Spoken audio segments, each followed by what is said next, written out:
দেখেন কিভাবে counter steering করি। এই যে বাম দিক দিয়ে কাইটা আমি বের হয়ে চলে। বাইক রাইডিংয়ের কিছু গুরুত্বপূর্ণ লাইফ সেভিং টেকনিক আছে।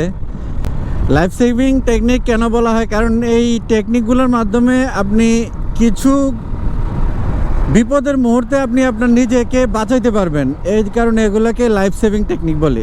লাইফ সেভিং টেকনিকের মধ্যে খুবই গুরুত্বপূর্ণ হলো ইঞ্জিন ব্রেক, আর আরেকটা টেকনিক আছে খুবই গুরুত্বপূর্ণ, কাউন্টার স্টিয়ারিং। এছাড়াও ট্রেল ব্রেক সহ আরও কিছু লাইফ সেভিং টেকনিক আছে। আজকে আমি আপনাদের সাথে কথা বলবো কাউন্টার স্টিয়ারিং নিয়ে। খুবই গুরুত্বপূর্ণ একটি লাইফ সেভিং টেকনিক, মানে জীবন বাঁচানো টেকনিক।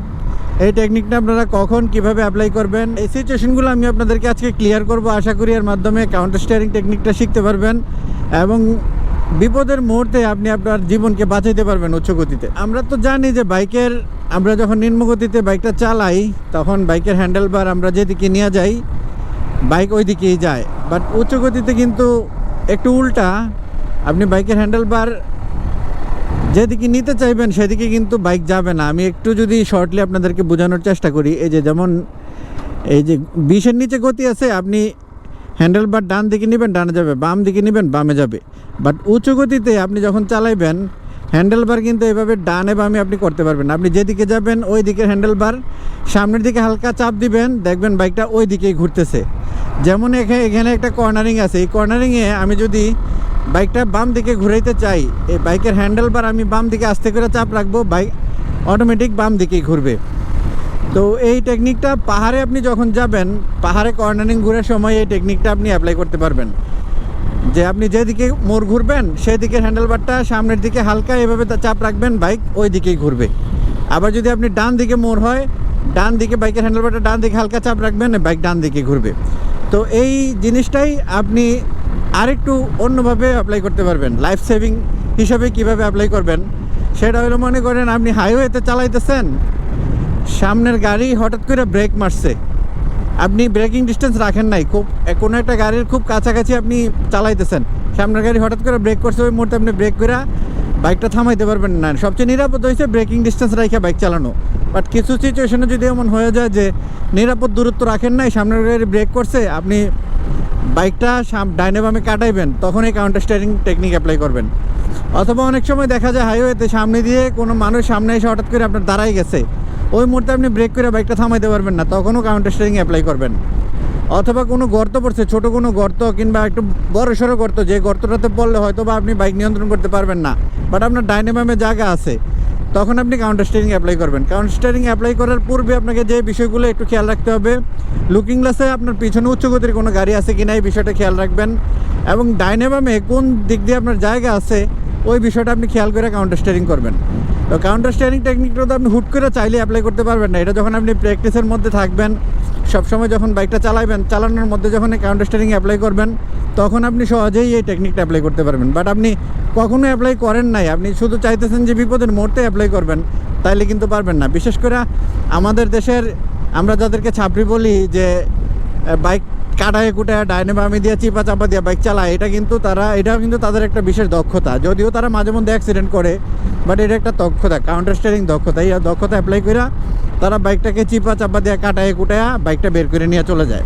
তো এইভাবে চালাইতে আমি বলতেছি না আপনি শুধু বিপদের মুহূর্তে অ্যাপ্লাই করবেন, এবং সবসময় রাইডিং যখন করবেন না, রাইডিংয়ের মুহূর্তেও আপনি মাঝে মধ্যে কাউন্টার স্টিয়ারিংটা অ্যাপ্লাই করে বাইক চালাবেন, তাহলে আপনি বিপদের মুহূর্তে এটা অ্যাপ্লাই করতে পারবেন।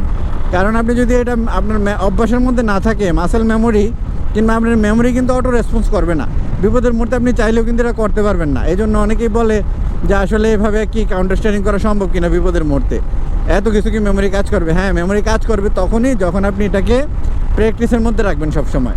তো চলেন কাউন্টার স্টিয়ারিংটা অ্যাপ্লাই করে আপনাদেরকে দেখাই যে কীভাবে কাউন্টার স্টিয়ারিং অ্যাপ্লাই করবেন। তো এই মুহূর্তে হাইওয়েতে এখন কোনো গর্ত নাই, বাট কিছু কিছু সিচুয়েশনে এরকম দেখা যায় যে হাইওয়েতে কোনো ইটের টুকরা পড়ে রয়েছে রাস্তার মাঝখানে। এই ইটের টুকরা আমাদের 2 চাকার বাহন ইটের টুকরার মধ্যে পড়লে কিন্তু আমরা বাইক কন্ট্রোল করতে পারবো না, কিংবা অনেক সময় ডাবের খোলস পড়ে থাকে রাস্তার মধ্যে। আমরা কিন্তু ওই সিচুয়েশনে যদি ডাবের খোলসের উপর দিয়ে বাইকের চাকা উঠাই দিই, তাহলে কিন্তু আমরা অ্যাক্সিডেন্টের শিকার হব। তো এই মুহূর্তে মনে করেন আমি উদাহরণ দিয়ে আপনাদেরকে বোঝাচ্ছি, মনে করেন আপনার খুব সামনেই কোনো ডাবের খোলস বা ইটের টুকরা পড়ে আছে, আপনি ডাইনে বামে আমার দুই দিক দিয়ে জায়গা আছে, আমি যে কোনো এক দিক দিয়ে কাউন্টার স্টিয়ারিং করতে পারবো। যেদিকে যাবেন আমি বলছি সেদিকে হ্যান্ডেল বার, সামনের দিকে হালকা ধাক্কা দিবেন। এই যে আমি আপনাদেরকে দেখাচ্ছি, এই যে ধাক্কা দিলেন, মনে করেন সামনে ডাবার খোলস পড়ে আছে, এই যে একটু ধাক্কা দিয়ে বের হয়ে চলে আসলেন। কটটুক ধাক্কা দিয়ে আপনি ছেড়ে দিবেন, এটা আপনাকে আস্তে আস্তে প্র্যাকটিসের মাধ্যমে শিখতে হবে। মানে ডান দিকে আমার একটা বাস আছে, নাইলে আমি এখন ডান দিকে দেখাইতাম। বাসটা যায় নেক, বাসটা যাক, বাসটা গেলে আমি ডান দিক দিয়ে দেখাই। এই যে মনে করেন এখন আমি আমার বাম দিক দিয়ে জায়গা নাই, বেশিরভাগ সময় ডান দিক দিয়ে জায়গা থাকে, আমার ডান দিক দিয়ে আমি কাউন্টার স্টিয়ারিং করবো।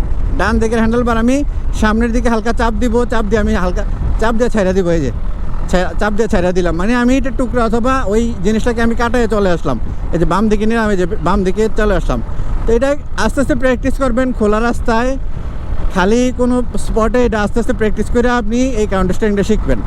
অথবা আমি যেটা আপনাদেরকে বলছিলাম যে সামনে কোনো গাড়ি হঠাৎ করে ব্রেক করছে, এই মুহূর্তে আপনার কোন দিক দিয়ে জায়গা আছে আপনি দেখা কাউন্টার স্টিয়ারিং করবেন। চলুন ওই যে সামনে ট্রাকটা যে যাচ্ছে, আমি ট্রাকটা দিয়ে আপনাদেরকে একটা কাউন্টার স্টিয়ারিং করে দেখাবো উচ্চ গতিতে। এখন গতি আসছে 92 কিলোমিটার পার আওয়ার। আমি গতি আরও বাড়াইনি, কোনো সমস্যা নাই। যত উচ্চ গতি হোক আপনি কাউন্টার স্টিয়ারিং কিন্তু সহজে অ্যাপ্লাই করতে পারবেন। এই যে মনে করেন সামনের ট্রাকটা হঠাৎ করে ব্রেক করছে, আমার ডান দিক দিয়ে জায়গা আছে, পিছনেও আমার রাস্তা ফ্রি আছে, আমি এখন ডান দিক দিয়ে কাটবো। দেখেন এই যে ডান দিক দিয়ে কাটে আমি বের হয়ে চলে আসলাম।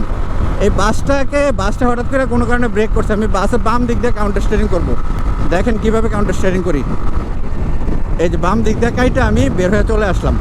এই হলো কাউন্টার স্টিয়ারিং। পরিস্থিতি যদি আপনার অনুকূলে থাকে তাইলে আপনি এভাবে কাউন্টার স্টিয়ারিং করে আপনি বিপদের মুহূর্তে নিজেকে সেভ করবেন। আশা করি বুঝতে পারছেন বাইকের কাউন্টার স্টিয়ারিং টেকনিকটা কী এবং কীভাবে এই কাউন্টার স্টিয়ারিং টেকনিক অ্যাপ্লাই করে আপনি নিজেকে সেভ করতে পারবেন। লাইফ সেভিং টেকনিক কেন এটাকে বলা হয় আশা করি বুঝতে পারছেন। তো ঠিক আছে, সবাই ভালো থাকেন। See you next time another video, another blog. Allah হাফেজ।